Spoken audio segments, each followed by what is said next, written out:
Pour faire baisser les violences scolaires coûte que coûte, le député du Loiret a choisi sa méthode, la sanction financière. Malheureusement, force est de constater que quand on touche au porte-monnaie des gens, il y a des effets. Une telle mesure existe déjà pour l'absentéisme. Je propose l'extension de cette mesure aux parents, aux familles donc, dont les parents ou les enfants agressent verbalement ou physiquement les enseignants. C'est pas tolérable dans l'école de la République qu'on puisse encore agresser des enseignants, mettre en cause leur autorité, ne pas respecter. Du côté des fédérations de parents d'élèves, on regrette cette proposition, jugée inefficace et simpliste.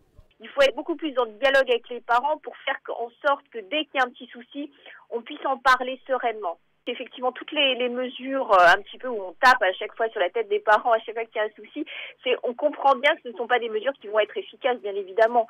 Ce n'est pas en supprimant les allocations familiales que de toute manière, on va enrayer le problème de la violence qui est un peu plus compliqué que cela.